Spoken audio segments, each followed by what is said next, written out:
Welcome to the Ladies Kickin' Ass podcast, where we raise our voices and honor the badass achievements of women in the service industry. Get ready for empowering conversations, inspiring stories, and a whole lot of ass-kicking energy. Join us as we redefine what it means to be bold, fearless, and unapologetically YOU, babe. This is your platform, your community, and your source of inspiration.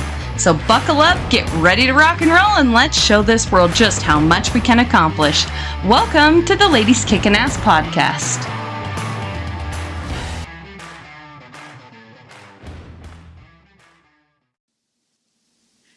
Welcome back to another episode of Ladies Kickin' Ass. My guest today is Talor Boyd, and she is an incredible badass mama who I recently met at a girlfriends and business event that was put on by Lori Harder and Katrina Scott. I went to this event. I knew one person that was going to be at this event, and I purposely went in and gave her a hug and sat somewhere else because I really, truly feel like when we go to these events, that's what you have to do so that you can meet new people. Talor happened to be sitting right in front of me. We do have some things in common as far as industries that we work in. So I'm so excited to be able to introduce her to you today because I know you'll be able to get a lot of things from her story, from what she does in her business, and all the good stuff that was in there. There was so much information in that event that we went to, but there was so many incredible women in there that I wish that event almost would have been a 2-day thing so that we could have had an evening to get to know even more people that were there. So I'm so excited to hear what you actually got out of that. But Talor is a wife and a mama of 3 living in North Texas, and she received her degree in marketing at the height of the recession in 2009, which was like the shittiest time ever of coming out of college trying to get a job. But she was managing a small pool construction and retail company in Texas. And after graduating, she took on all the responsibilities of running that business. And with her being there, after 14 years, they finally hit their first 7-figure year. So that's a testament to what you were able to do there.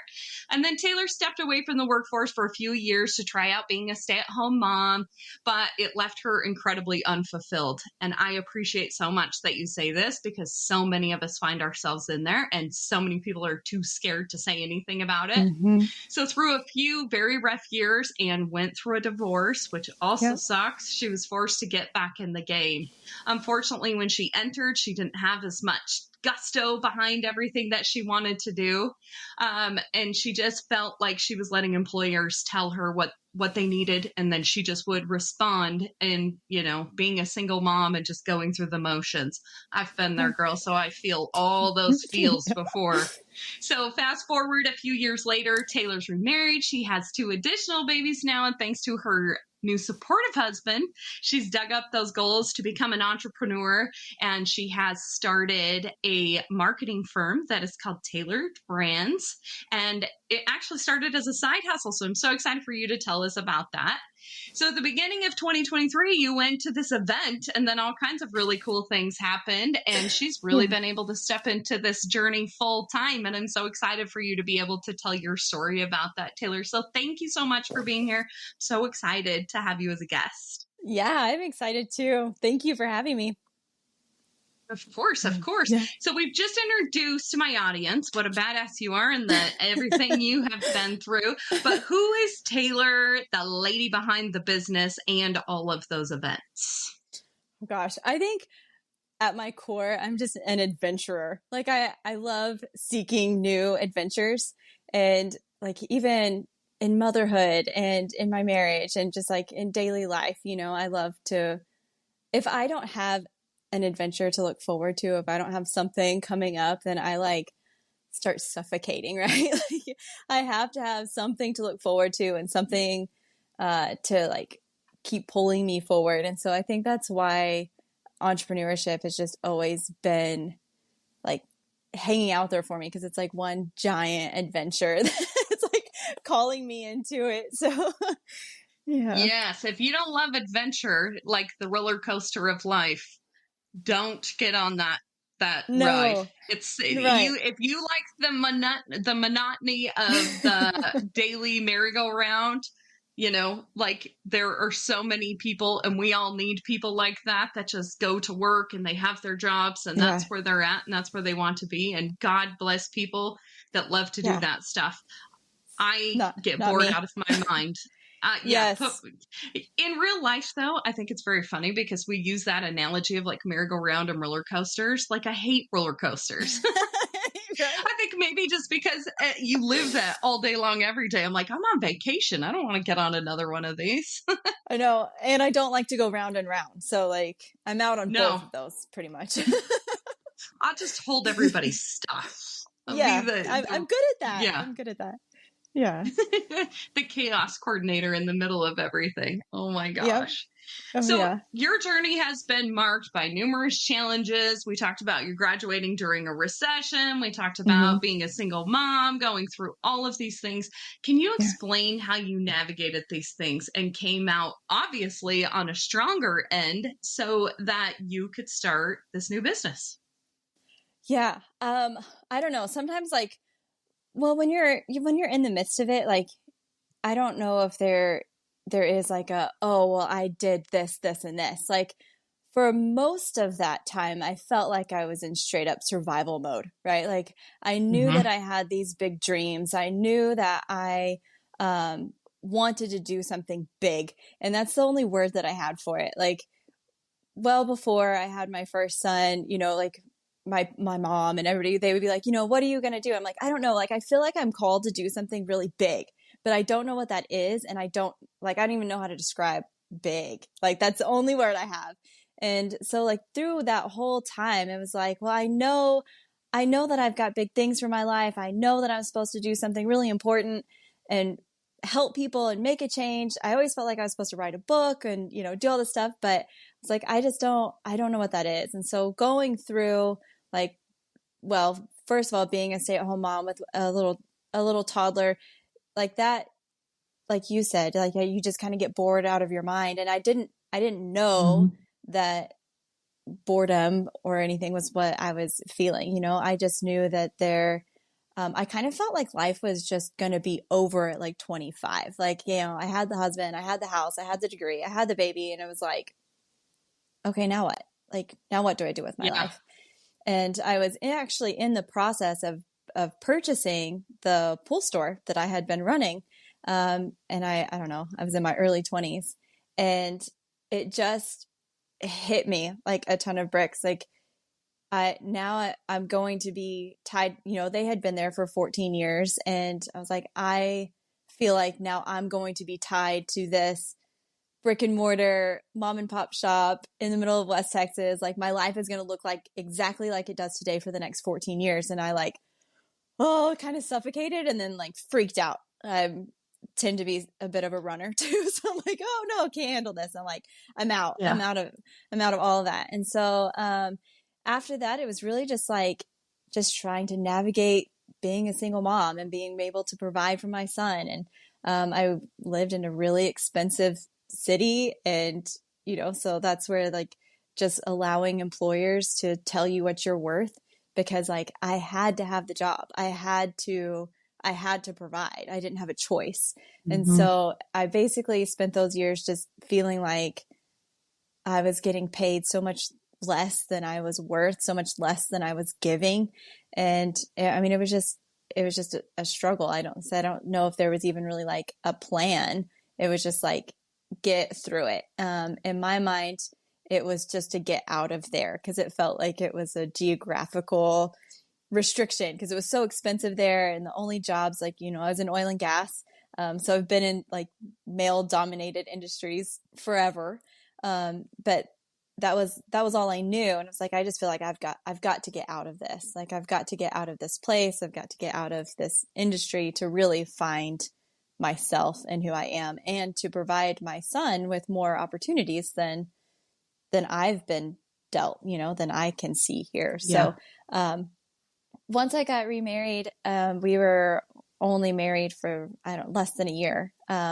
Whenever he got transferred out of West Texas, and we moved up to North Texas for his job, which only lasted for about 8 months. And then his company got acquired.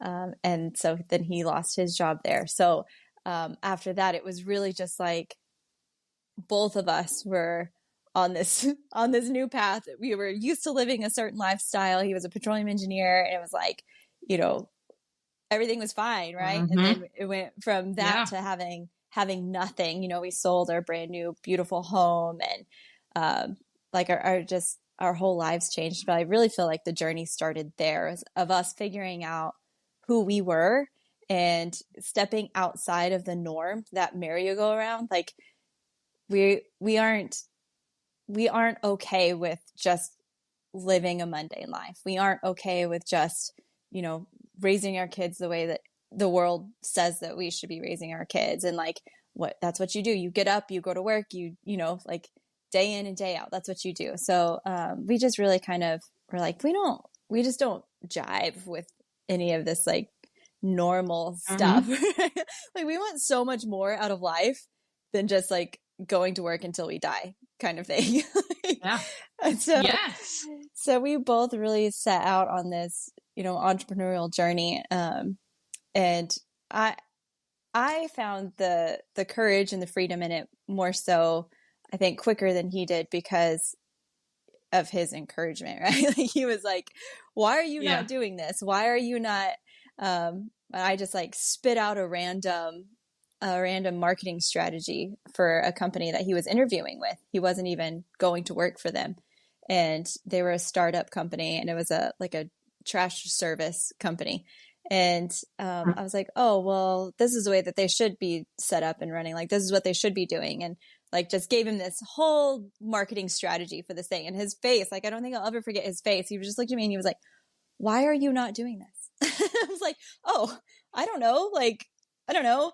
And really, like, who's going to listen to me? You know, like I've been just a mom for the past few years. And now I'm just going to step in and be like, oh, but I can market your business and I can, you know, help you with all of these things. And I was like, I just don't really have the confidence. I went for it with that company. That was the one that really got me started.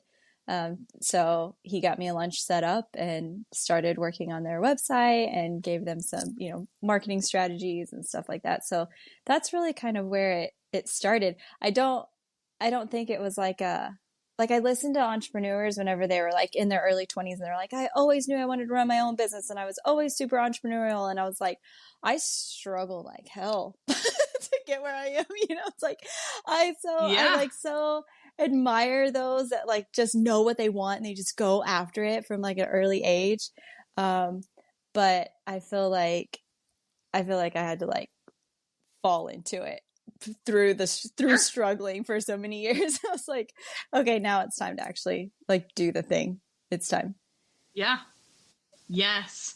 Thank you for saying that, first of all, because honestly, I think a lot of those people that you hear that are like, I know exactly what I was going to do, and I know this, and I know this.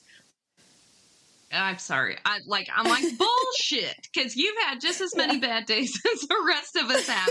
There is there's such a thing as an overnight 10-year success, because there is no thing as like overnight success.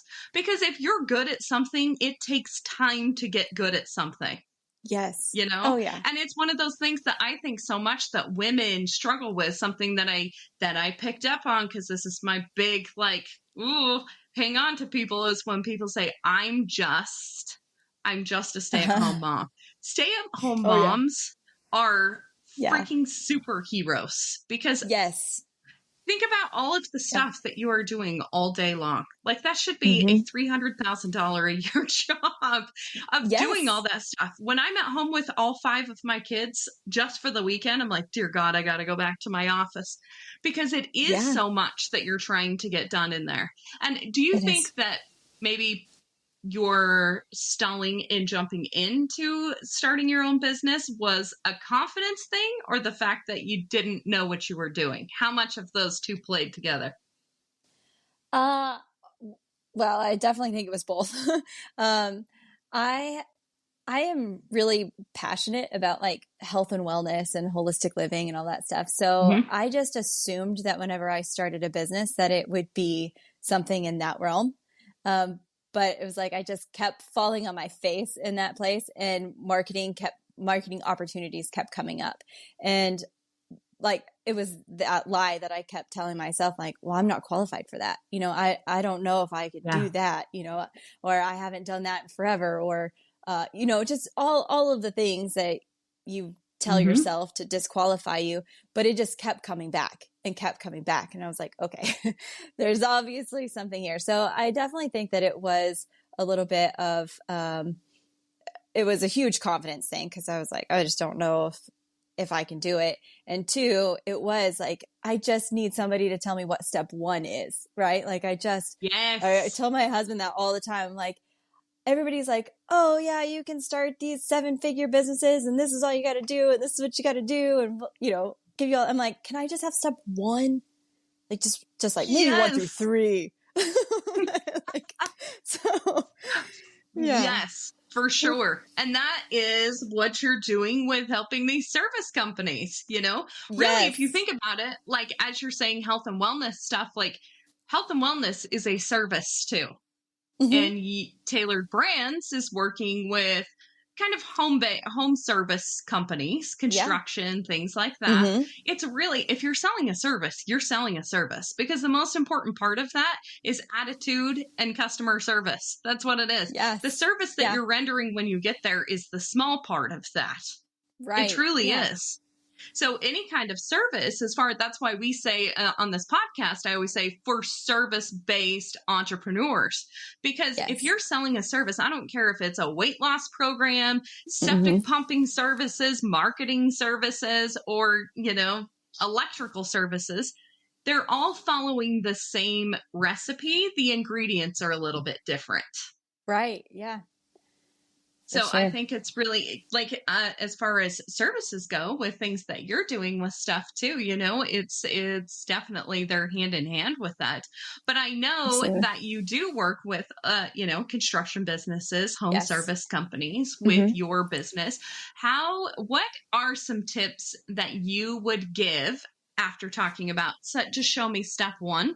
So many women that are in the Ladies Kicking Ass community are like, what the F do I do first? Because I'm supposed to be on Instagram, and I'm supposed to be on Facebook, and I'm supposed to be on LinkedIn. And now everyone's telling me that Pinterest shows up in SEO, and what the hell is SEO? And like, how am I supposed to, my website hasn't been updated in 17 years and it's this big, like there's so many things. Like, do I do video? Do I do TikTok? Like there's so many questions that come across there. Give our listeners that are listening to this step one for marketing their service company. Okay. Well, I feel like this is probably like really old school, and people like that are all in digital marketing are probably like, they need the website, they need this, they need that. And I 100% agree that we have got to have, a good quality online presence. But I feel like the most important thing that you can do when starting your business is face-to-face meeting people, like actually getting in front of people and having conversations. And I think that like that can never be replaced. Like that's never going out of style. And everybody that I have ever worked with in the past, I'm like, my biggest goal for you is that if, no matter what industry they're in, is that if social media were to die and fall off the face of the earth tomorrow, that you would still have a sustainable business. And you're not going to have that if you don't have connections and relationships with real human beings. So I'm like, the first step for me is like, if you want to do the thing, then you need to get yourself in front of people and ask them if they need the thing, right? Like you have got to go in front of people and be like, hey, I am doing this. And it's okay to be honest. It's okay to be like, you're my first one. Like, I really want to do this. This is why I'm qualified. This is why I'm headed in this direction. And I would love for you to be my first client, to like, let me go, and like do it for free.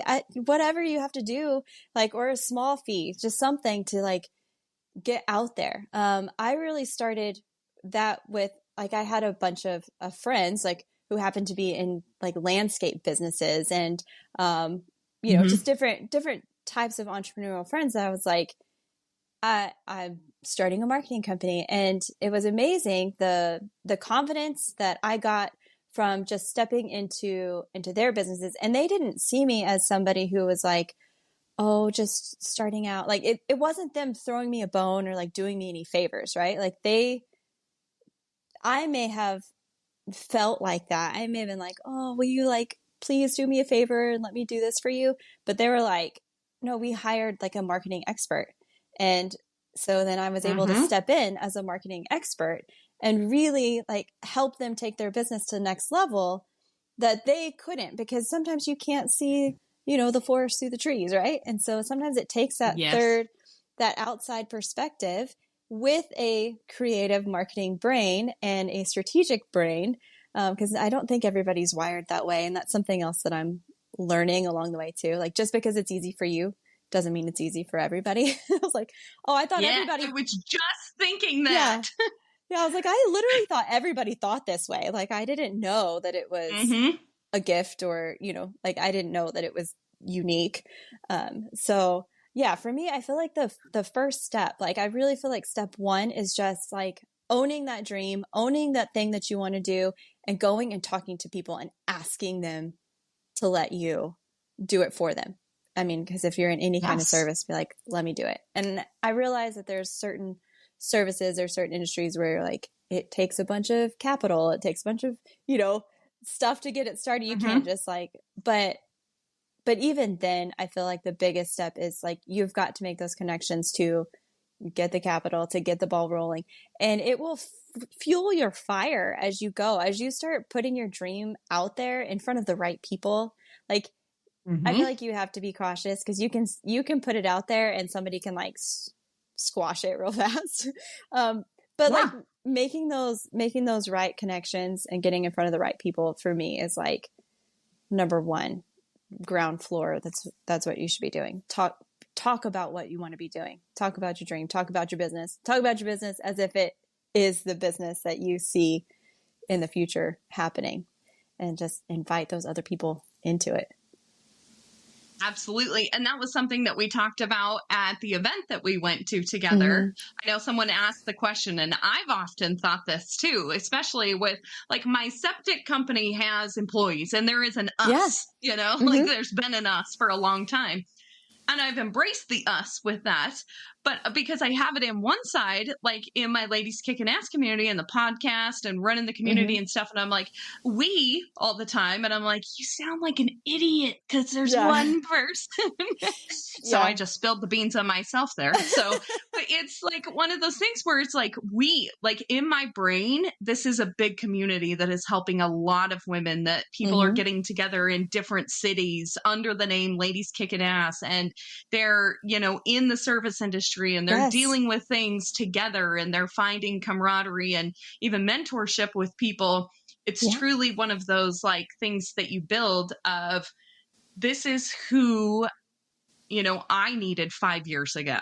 So I know that I can help these people that were in that place. Yes. And so when you speak about the business as if it is an us, and I know that Lori and Katrina both were talking about, absolutely, it's got to be us from the beginning, because if you keep telling yourself it's me, or it's I, or I'm singular in things, it's so much harder to grow into the us.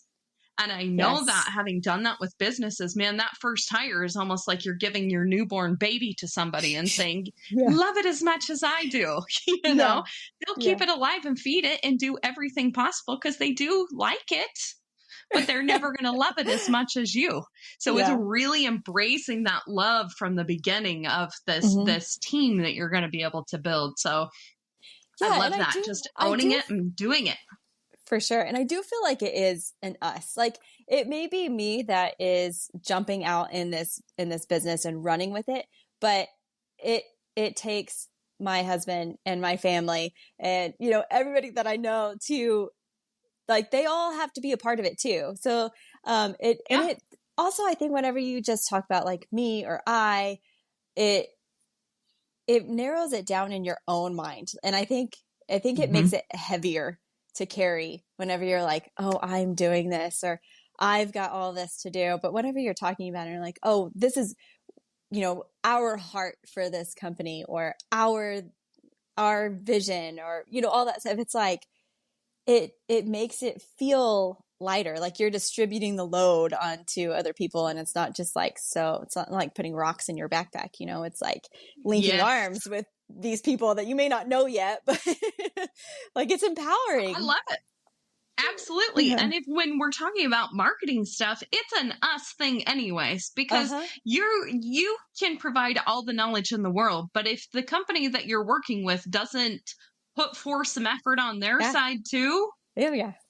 I've helped people with marketing and businesses, and I'm like, oh my gosh. I've been trying to build a website for this company for like, I don't know, 3 months now. And I'm like, just send me some pictures.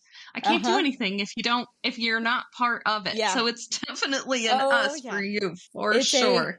It is a partnership for sure. And I think that's probably one of the most difficult parts of partnerships is getting what you need from other people in a timely manner. It's like, okay, this is for you, right? Like you remember that I'm doing this for you. So. Yeah, you're paying me, so please allow me to give you the service you're paying for. I agree 1,000%. So I mentioned that we met at a conference for women in business. I have found in the last year, these are so incredibly important to go to be a part of. I know you kind of showed up on a whim to that one as well. Yeah. Is that something, I have a twofold question here. I'm going to ask you both because I think you can talk about them together. So one, what was the most important thing that you got from that event? And two, do you attend events like this often? And if so, or if not, why? Well, no, I usually don't. This was my first real big event like that I actually like got on an airplane and went away specifically for my business. And I hadn't before because we had been struggling financially for, I don't know, since my husband had like lost his job. And so it was like just this season of where we were like, where do we put our money to make it grow? Like, how do we start these businesses? Because businesses take money, right? Like you can't, there's no business that you can start with $0. Like there's none. I think people say that all the time. Like, oh, you could just start that. I'm like, there's really like no business. I haven't found one yet. So that was really my big reason for not doing it, is because I felt like taking any finances to go invest in myself was taking away from my family, which in hindsight, like that was totally wrong. Because if I would have started that a lot sooner, I would have been so much further ahead. So, it's definitely how you see it. But I had actually taken a full-time marketing management position at a commercial construction company a few months before I went to this event. And so I honestly, I don't know what it was that was like, you got to be there. As soon as I heard Lori Harder like announce it on her podcast, I was like, I've got to be there. So I actually had a meeting like the day that the tickets went on sale, and I was like, oh my gosh, it's going to sell out. I have got to be in that room. Like I have to. And when my meeting ended, I think the tickets went on sale like noon or something. And my meeting ended like 11:57 or something, like so close. And I was like running to my office, like trying, getting on my credit cards. I'm like, oh, I'm so ready. Like I've got to do it. And so I did. And I think that the biggest thing that I got from it was just the confidence and seeing so many other women in the room. Some were way ahead of me and but in a place that didn't feel like it was not somewhere that I could also be.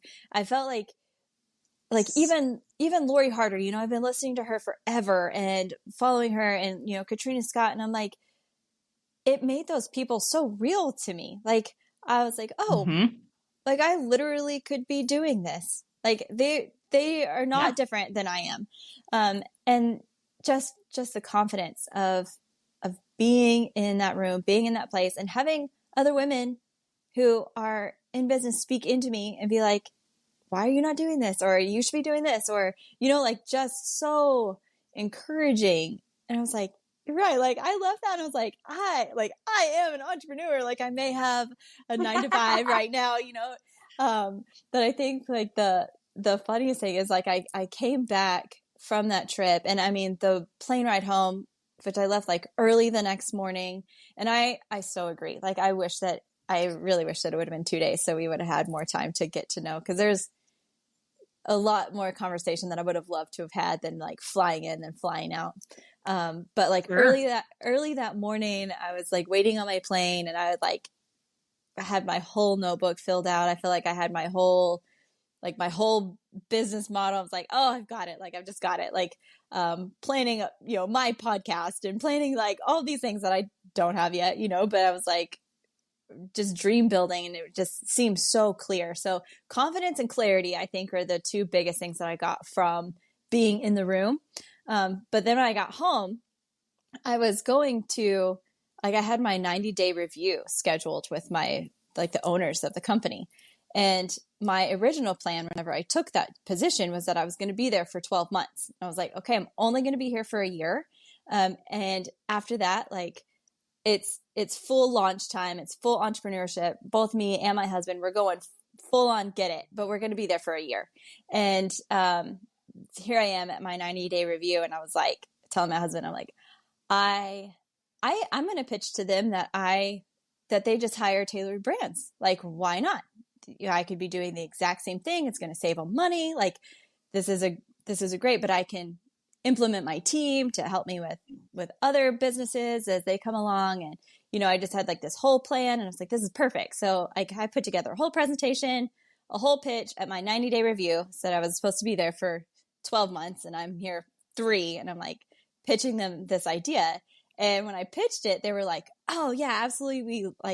We want to help you. Like, we definitely want somebody in-house, full time. I was like, totally get that. They're like, but we bless you for wanting to start your own business. This is great. And we're definitely going to help you. We're going to help you get established. We're going to help you get on your feet. But the owner was going out of town. So he was like, let's set a meeting it was like the week after that. So like a week and a half later.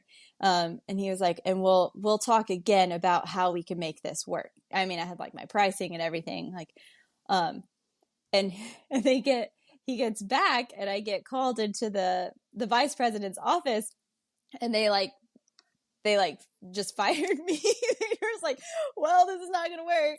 And I was like, oh, okay. So, I got let go from that position, and they're like, to go do your thing. Spread right? your wings. Fly, girl, fly. Yeah. And you're like, here you go. You wanted your own business. So now you've got all the time in the world to go do your own business. And so, I think it was the next day, like I was cooking dinner, and my husband and I were talking about it, because both of us were kind of like, well, no, like now it's full on get it time.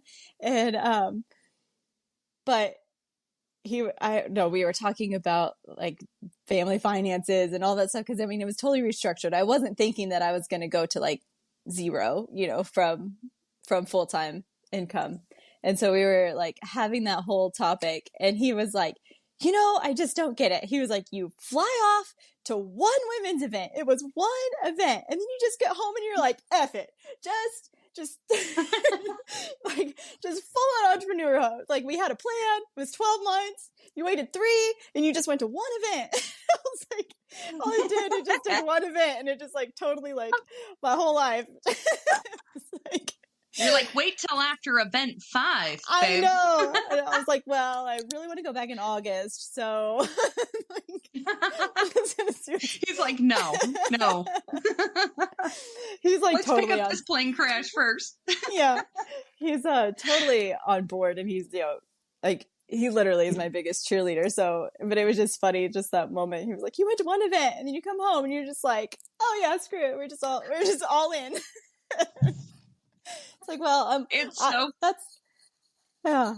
I love it. Those are the best stories. And those are stories that, like, whether you understand this or not, Talor, that is such a huge inspiration for a lot of women that are sitting on the fence. It really is. Yeah. Because so many people think, I have to have this together and this together and this together and Mm-mm. this together, and then I'll do it. It kind of reminds me of, and I'm sure you can relate to this, when people say, um, like, I have friends that are like in their 40s now, and they're like, well, I think I'm almost ready to have a baby. And I'm like, oh my God. I'm like, first of all, you will never be prepared for what a baby No, does to you. Like, I no. don't even remember my life 13 years ago because it looks Mm-mm. so completely different. You live No, it yeah. for a whole other reason now. Mm-hmm. And it is one of those things with entrepreneurs. I think it's one of those things with like investing. It's one of those things with not the sure bet things, having kids, Yes, that's yeah. like, well, I'm going to do some more research. I'm going to do some more research. Yeah. You're like, oh my God, you have enough research. Now Mm-hmm. you have to put the motivation behind it or the want, Yeah. the want and moving your feet forward is what creates the motivation. Mm-hmm. So now you've got this new business that you are into full-time Yeah. entrepreneurship. How's it going? Oh, it's going great. It's like, I call it Talor'd Brands 2.0 because before I went to work for the construction company, I, was like kind of timid about like dipping my toe in the water. I was that like, oh, I don't know if I'm really ready. Like, I built it like it was going to be this big business. And then when I like actually had to insert myself into it, I was like, oh, I don't know if I could do this.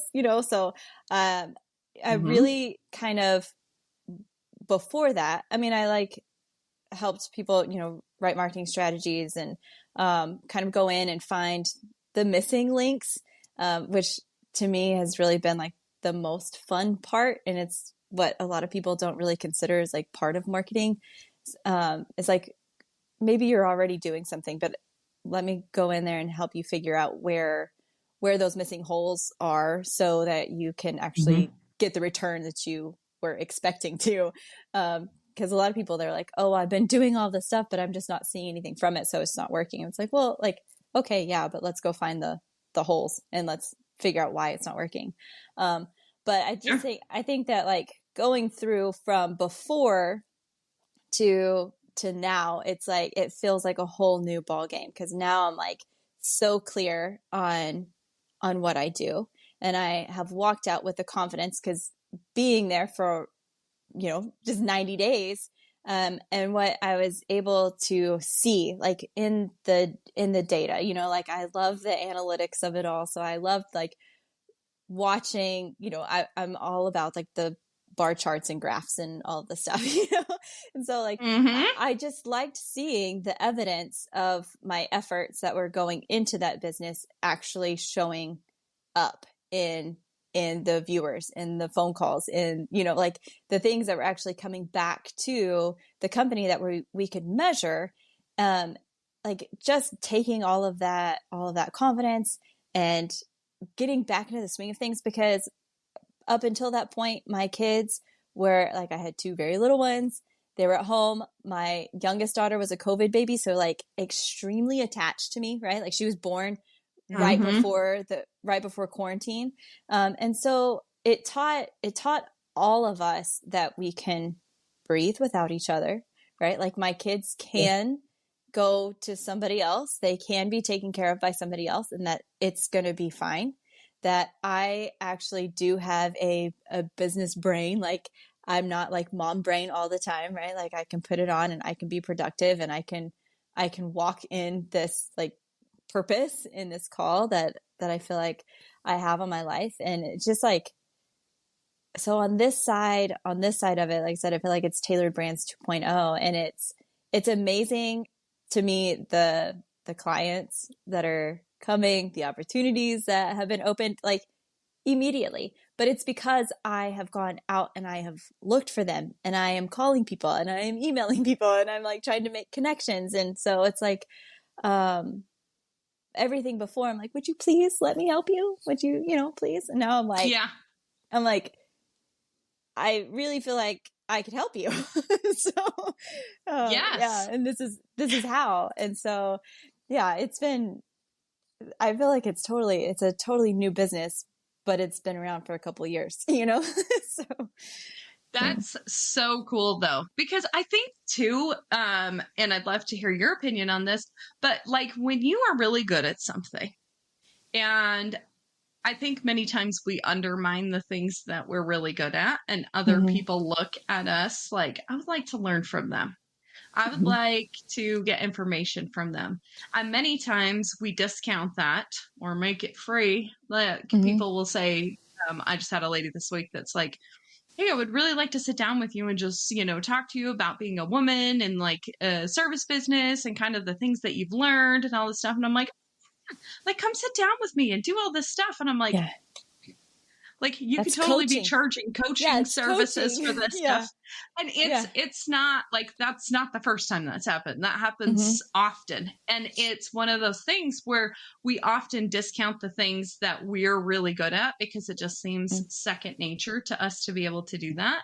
Yeah. Where you can be in this business and you can actually be making money for your family. You're helping these businesses do better in the business too, which they're more than happy to pay you for to do those things. Yeah. So I just bring that up because I know there's a lot of women that very much discount themselves and saying like, well, it's just kind of a side hustle, so I don't really charge that much. And I'm like, you should charge more if that's what it is, because you got another job on top of that, you know? So really having the confidence of being able to do those things.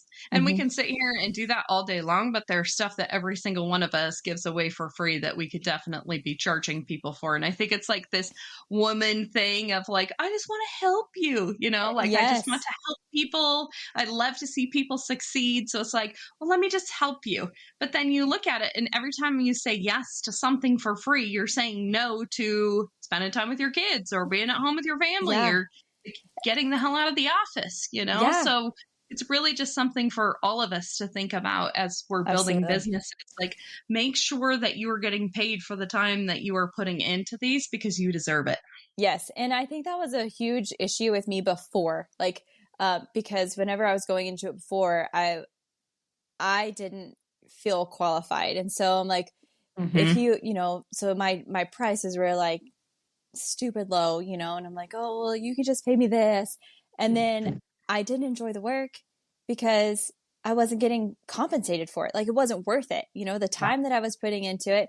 So it was not, there was no reward for doing it. And so, and there's no way to grow your business at all whenever you are not charging for it. And so now my mindset is like, these are my prices, which I still feel like are really good for what you get, right? Like I know that I'm really like packing in the value here.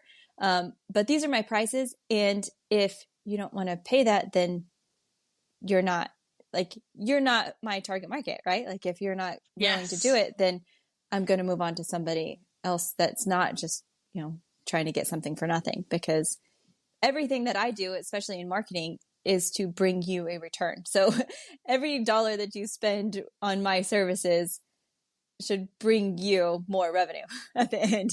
So yeah, that's definitely not somewhere where you're like, I don't feel like that is a place to like nitpick and try to cut corners and save money. Because if you do it right, it should all come back to you plus some. Like that's the whole point in marketing. And I feel like that is the place where you should invest. If you're going to invest anywhere, like that's the one key component to any business. Absolutely. And it's so fascinating to me in the home service industry, I think, because it's kind of a little behind the times, if you will. Like when you're like, this is very old fashioned. I was like, great, that's perfect for this audience, because a lot of us, there's still a lot of, you can tell the businesses that have younger business owners or women business owners because they're just ran differently. They're just run differently. And I think one of those things with that is that like when shit gets tight or people are talking about there's a recession or things slow down. I live in Arizona. The month of August in my septic business is always slow shit, but it's also like 120 degrees outside, So if my guys are getting a couple of jobs done a day with things like that, we plan for that through the year. So it's planning things. But you know what I do during August is we pour on marketing like nobody's business every single year. even getting my service techs, if they're done by noon that day, they're out doing door hangers, they're out doing something because I'm paying them. So utilize those people to be able to help you. There are so many things, and this is something I want you to speak to, but there are so many things that you can do in marketing. One, that you can be posting stuff, you can be doing stuff, you can be going out to networking meetings, you can be showing up at places, handing out stuff, meeting people like we talked about at the beginning of this conversation. But when you are at the point to hire someone, and you will all get to the point to hire someone because you need to.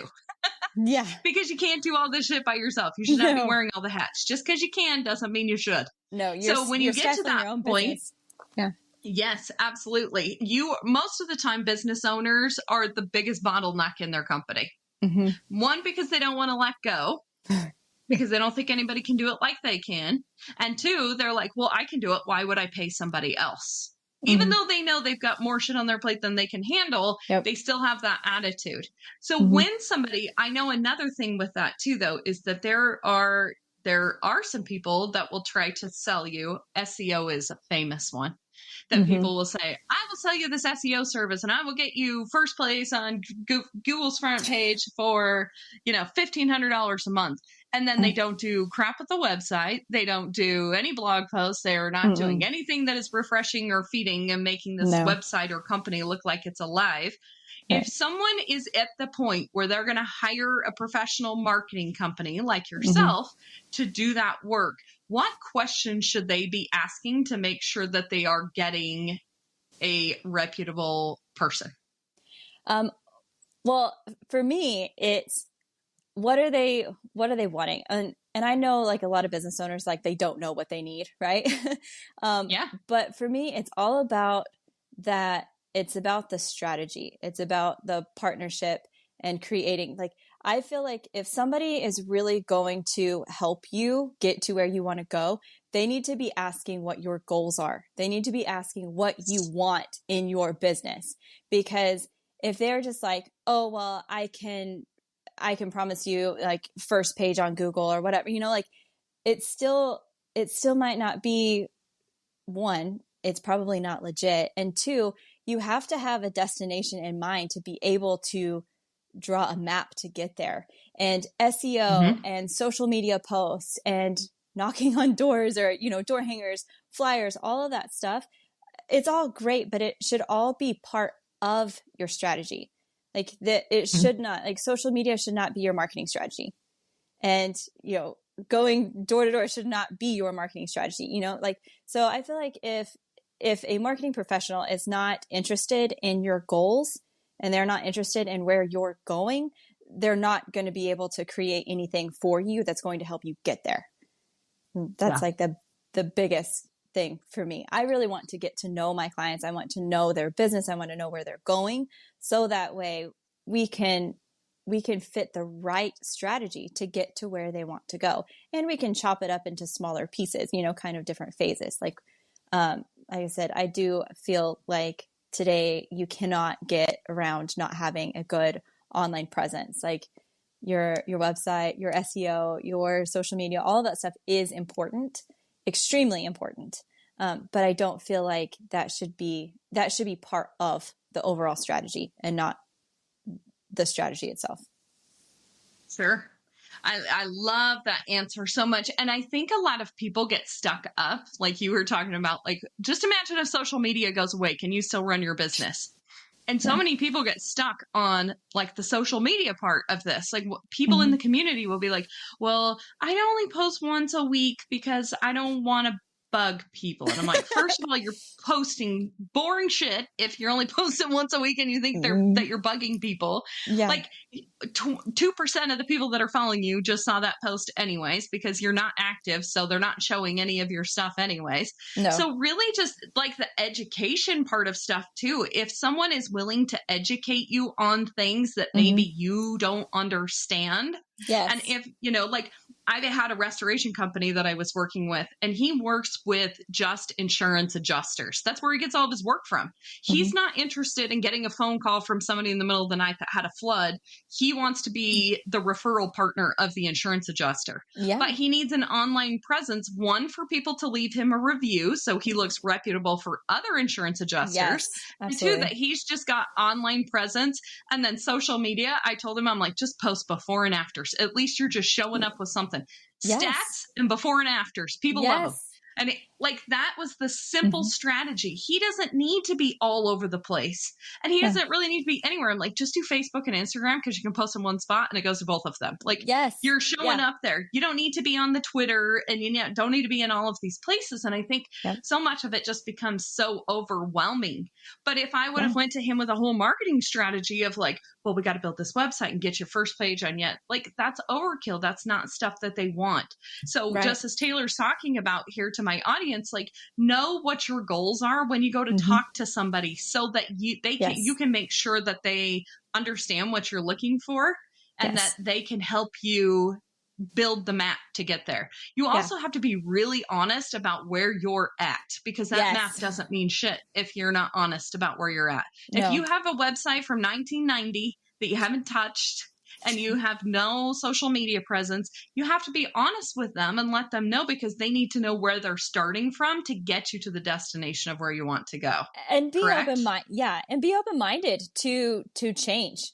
Because like, I can still hear the voice of the owner of the pool store back in college, you know, and like I would go in and I would change something, or I would move product around or something. And he, like, his phrase, like, I wanted to put it on a t-shirt, was, it's been that way for 14 years. It's been sitting there for 14 years. And I'm like, I know, it's time to move it, right? Like, it's time to change it. So just because you've been in business for a long time, or if you're just getting started, whatever it is, like, just because that's the way you've always done it doesn't mean it's the best way to do it. And there are new strategies. There are things that maybe you haven't thought of.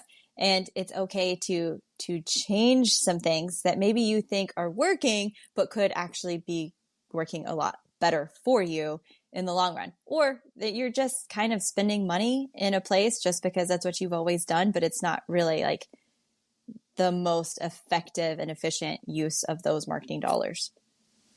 Yes, absolutely. Especially with marketing, because stuff, you know, like, there's the age old time of meeting people face to face. Still my favorite way of doing it too.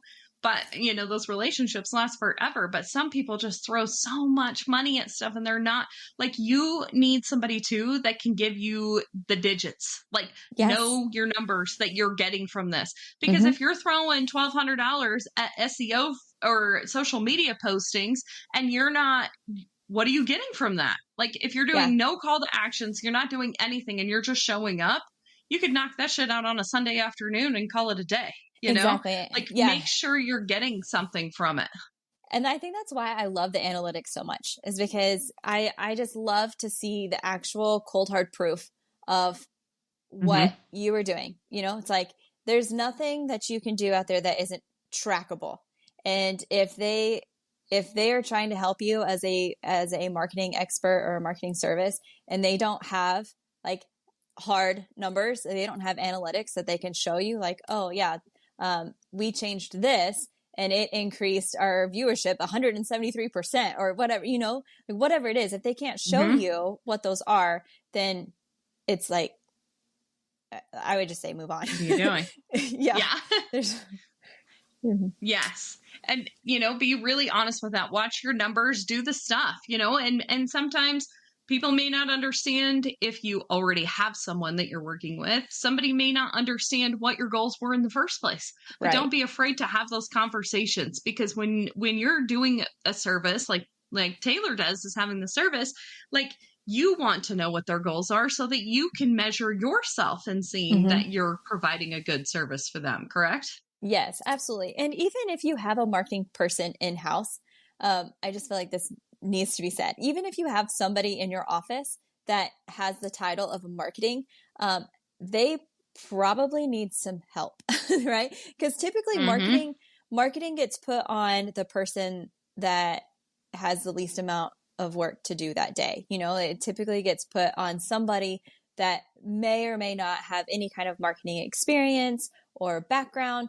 And like just walking into the construction company that I was working for, it was like to them, marketing meant t-shirts and Facebook posts, like there was no other form like in their mind of marketing or what really marketing was.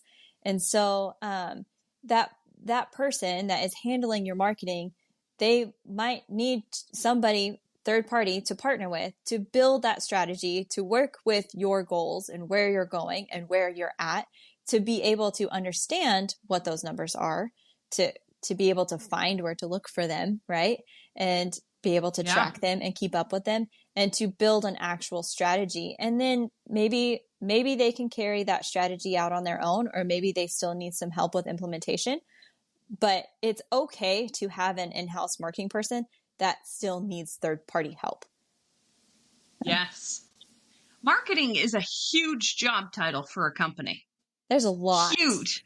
It's a lot. Because you've got, I just look at, like, I have a team of 7 to 8 for my septic company, and I have a website to do. I've been learning how to build pop-ups and weird stuff and sign-ups and forms and all that stuff. It's taken me like all week to learn. And then you've got your social media, and then you've got going out and actually meeting people, and then you've got designing all of your flyers and getting all of that stuff done.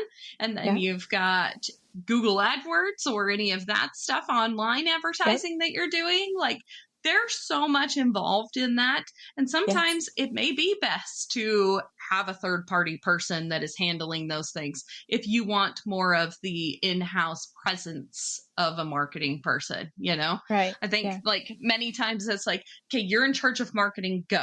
That's how people get assigned to do stuff. Exactly. And then it's one of those things too that I feel like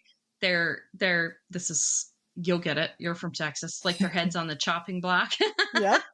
It's like, exactly. You're not getting the results that I wanted, but you were never specific with what you wanted in the first place. You just wanted me to talk about this business, Yeah. Like, I can go have beers and hang out with people every day and talk about business if that's what you want me to do. You have to be really specific with what you're doing with that and what their budget looks like too, because many times that's not specified either. And I think it's important to be really honest with your budget, because, I mean, your strategy is going to change a lot dependent on what your budget is. So, like, can we get you, like, if you have a set goal, if you have a smaller budget, can we get you to that goal? Yeah, probably. But it's going to be maybe a little bit longer route. It's going to be a little bit different ways. If you have a really big budget, then there's going to be things that we need to invest in that are going to get you to that goal a lot quicker. Or, just like in front of your audience, or get you those clients that you really want, get you those projects that you really want to have, just a lot quicker. So, but a lot of people I don't feel like they have a marketing budget. So I feel like, especially in service companies, it's like today, figure out a marketing budget, especially for 2024. Like, we're moving towards that direction. And so I feel like having a marketing budget to start the year with is so helpful. That way you're not like feeling guilty or needing to sponsor every poster, every like high school cheerleading squad that comes your way, or, like, really have a plan of where those dollars are going to go. So whenever you get like later through the year and you're like, oh, I really wanted to do this thing, but I can't because, I spent all this money on stuff that was not to your audience. It was not branded well. Like, it was just like money thrown at something, when you really could have been putting that somewhere else in your business that was actually going to get you a return and brand you well and get you in front of your target market, get you the jobs that you want to have. Like, have a budget, like actually set a budget. And I know that's like so scary for people to do, because they're like, oh, I'm like, I don't know. I normally just pay this much for whatever and then pay that, like, pay as you need it. But I think having a budget is like having a budget and having a strategy are like hand in hand. Yes. You have to have a budget, or else you're just throwing, like It's like confetti. Let's see where it Yeah. goes. And then we have no idea where our money goes. Like, I just think about that, like, so much when people are like, I know, like, women relate with this thing. Like, for me, I run a business and I chose entrepreneurship because I don't want somebody telling me what to do with my time. Mm-hmm. It was not real easy for me either. And there are parts of my business that I still struggle with terribly. One of them is Yeah. tracking finances. Like, I can do it. Yes. I hate it. Like, Yeah. I could sit and make like pretty pictures and posts and flyers and things. Like, I'm Yep. very much the creative, and I pushed for so long to be that I'm just the entrepreneur. I can do this. I can do this. I am a creative, and I love the creative part of my business. Yep. I love marketing part of my business. I love all of that. Yeah. I'm not great at those things, but being real honest about that so that you can get the help that you need in those areas is Yes. so incredibly important. And that is just like what a budget is. Like, you have to know what you have so that you can get what you need. Yes. If you only have a budget Absolutely. of $1,000, don't be pouring $1,000 into just AdWords, and that's the only thing that you do for marketing. No. Because now, if you spend all of that on AdWords and you set it up, because if you give Google a budget, they'll make sure that you spend it, you know? Absolutely. Oh, yeah. So if you're giving them free reign to all of your marketing money, they'll spend it. Mm-hmm. Now, how much? Going back and looking at analytics, is that really helping you? Could you put those dollars somewhere else that could help you with that? And if you're just throwing stuff in the wind, like I know for a company that I looked at and was helping, they were putting $1,500 a month into their AdWords budget. But when you actually went in there and saw what their conversion number was, they were paying like $50 a lead to get people to like call. They were popping up all over the place because they had broad search terms in there. Right. But it was nothing that was relevant to their industry. They were in an industry where it kind of meant two different things, and they were showing up for stuff that they didn't even do, or in areas that they didn't even service because they didn't know how to do that. So that's where, like, AdWords thing, like, I've learned so much about it. I know enough to do it myself, but definitely give it to somebody else to manage because that's something that I want to be able to say, show me the numbers, and it doesn't take time off of my plate to do those things. So make sure that you know that, because you could be spending $1,500 and getting 3 clients off of that. You actually paid them to become your clients because you didn't even make enough money off of them. You could have used that money and put it towards your kids or your family somewhere. Yes, absolutely. This year has been such a year. I think that I would love to challenge everybody to do that in their business, whether you're starting or you've been in business for 20 years. Like, look at your numbers. Do you really know where, like, your marketing dollars are going for things? Because we do get in a rut of like, well, my budget's just $1,000. That's just what I spend every month. But how many customers did you get? I don't know. And so many people don't know because they set it and forget it. And you just really have to check into that stuff. Make sure that you're doing it properly. Well, and a lot of people don't look at it until they're in a financial bind. And they're like, oh no, like, I don't have enough money to pay payroll, or I don't, or we're declining. Like, what do we do? Like, I've been spending all this money, so definitely look at that before you are in a big financial crisis, because it will catch up to you, it will. So getting in front of your audience, getting in front of your market and spending those dollars where they are most effective is key. Like I said, I feel like it goes hand in hand with having the strategy, because the strategy without a budget is pretty worthless, and a budget without a strategy on how to use it is the same thing. So, and a business without marketing is the same thing too.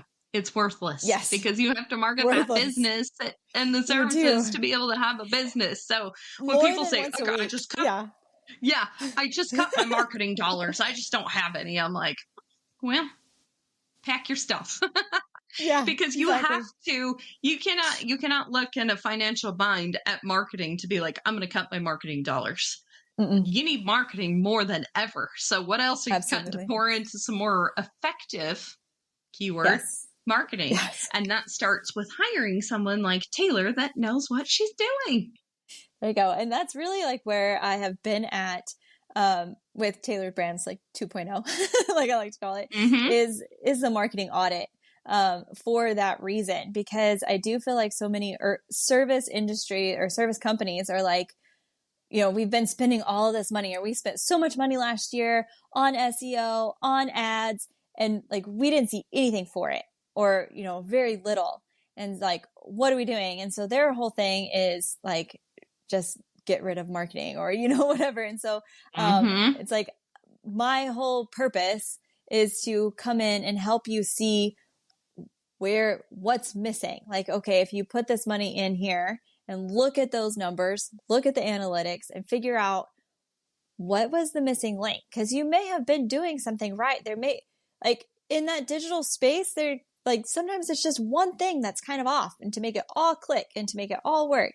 And so just to really kind of dig in, and like you said, as simple as your keywords, maybe you're showing up in a different industry, or not showing up in front of, like, maybe you just need to switch your messaging, switch up your keywords, switch up some places that you're showing up. Maybe you're on Instagram all the time and all of your market is on LinkedIn, like just small changes, but it's just, showing up where your audience is and being able to go in there, look at the back end of things, and help you figure out where's that missing link, what's not working, and so that it does make your dollars more effective moving forward.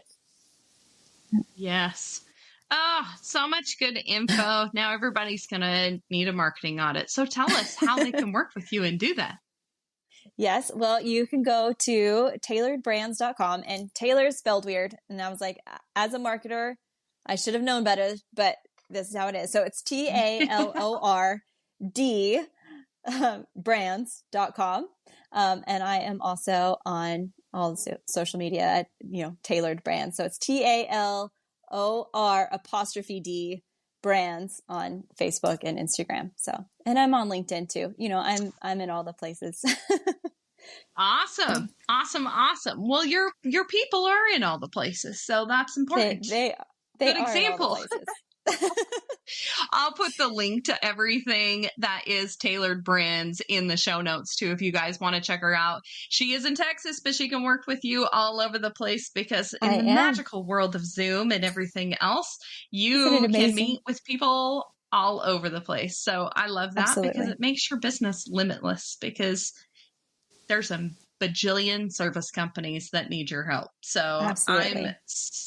I'm so incredibly proud of you, because it was Talor and I went to have a glass of wine after we went to this event, and we were sitting and talking about stuff, and we were talking about you going to pitch your boss, and that was going to be such a great idea. And then after you had sent me a message and said, I actually got fired, I was like, I told my daughter, I'm like, it's like, that was not the goal, but look at what happened. That was totally the goal. It was perfect. Like, honestly, like it was the most amazing thing that could have happened, really. Cause it just, I needed that. I needed that push. So sometimes you just need that little kick out of the nest of comfiness to really jump in there and see what you can do. Because, girl, your services are so needed. Oh my gosh. I meet people every single day that I'm like, oh, I would love to help you. So we'll just keep handing your stuff out. Handing your stuff out. I think it's so incredible. So the last question that I always ask in closing on the podcast, I know I've kept you for over an hour, but man, there was lots of good marketing goodness in here. And marketing podcasts are very popular, very, very popular on this podcast. So thank you for all of the information. But one of the last questions that I always ask in closing is, because I'm fascinated with how people relate to it, and I'm actually writing a book on this, and I'm taking all of my topics from what people answer here and really rolling it together in a really awesome book, and it's coming together so amazing. So I can't wait to add yours to it.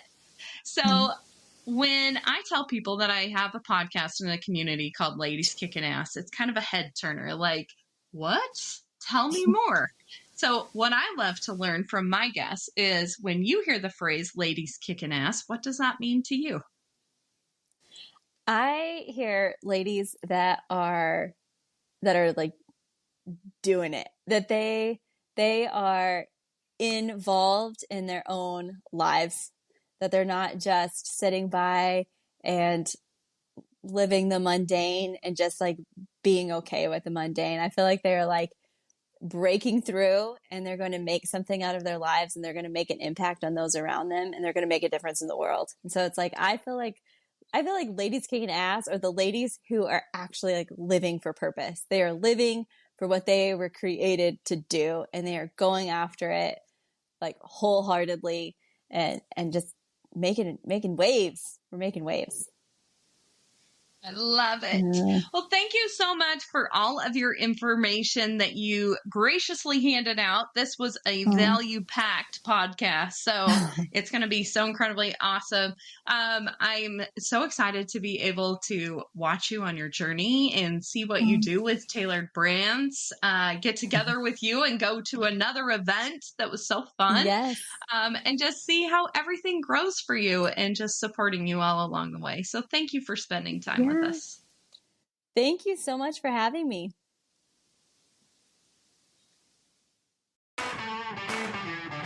Thanks for being part of the Ladies Kickin' Ass community. Cheers to all you badass women out there.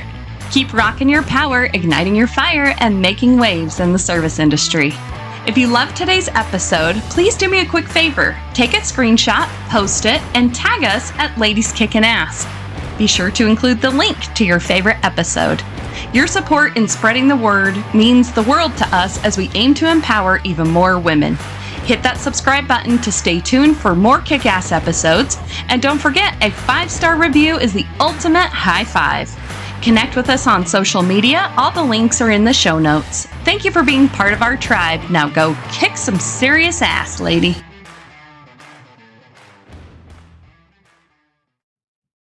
Hey, ladies. Have you ever considered starting your own podcast? Or hell, maybe you already have one, but you're looking for someone awesome to collaborate with, or maybe get some mentorship or some questions answered as to how people are doing certain things on their podcasts? Well, I'd love to introduce you to my friend Joanne Bolt and her incredible new podcast, Her Network. Ladies Kickin' Ass is part of this network, and I would love to invite you to come on over, join the party. If you haven't started a podcast yet, great. We'll help you get started. If you have a podcast and you want to make it better, great. Come join the party. If you're looking for guests, collaborations, just how-tos to do anything, or you just really want to be part of an awesome chick clique of women that are doing badass things, come over, join us at the podcast Her Network with my friend Joanne Bolt. Open up the show notes. There is a link in there to get any and all information that you might need about this incredible opportunity.